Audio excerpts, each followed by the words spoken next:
नमस्कार, RG talk में आपका स्वागत है। आज 13 दिसंबर 2025 शनिवार आपका शुभ दिन।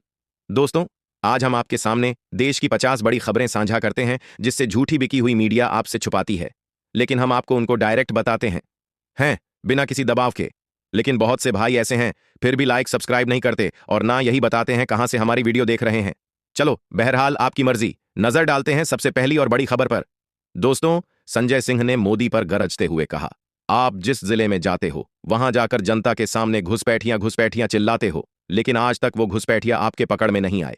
पहले इसको सुनिए, फिर इस पर विस्तार से बात करते हैं। आप फसाद कराने वाले हिंदू हैं, हम सौहार्द फैलाने वाले हिंदू हैं। छुआछूत को, बीमारी को मिटाने के लिए चलिए उठाते हैं। दूसरी सबसे बड़ी खबर पर। दोस्तों, इमरान प्रताप गढ़िया ने देश में बढ़ती महंगाई पर अपनी आवाज उठाई और कहा, देश में जो महंगाई चल रही है उससे दूध, दही, चीनी, चावल जैसे पदार्थ खरीदने मुश्किल हो गए हैं। और इमरान प्रताप गढ़िया ने वित्त मंत्री पर भी अपना निशाना साधा।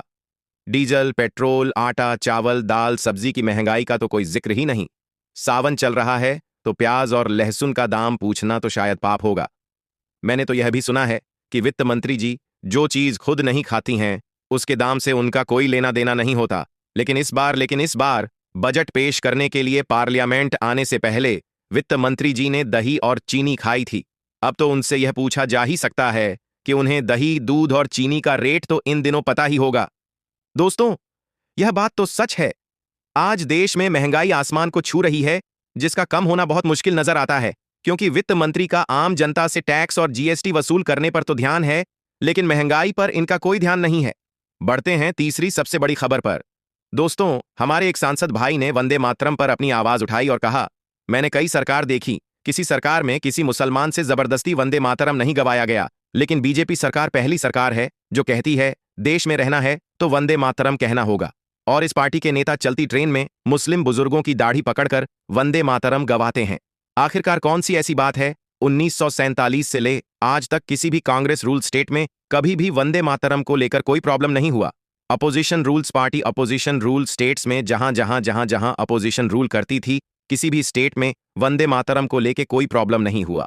एनडीए के अलायंस बहुत सारे स्टेट में रूल करते हैं, उन स्टेट में कभी भी कोई प्रॉब्लम नहीं हुआ। अगर वंदे मातरम के डिप्लॉयमेंट को लेके कहीं प्रॉब्लम होता है तो भाजपा शासित स्टेट में ही वो प्रॉब्लम होता है।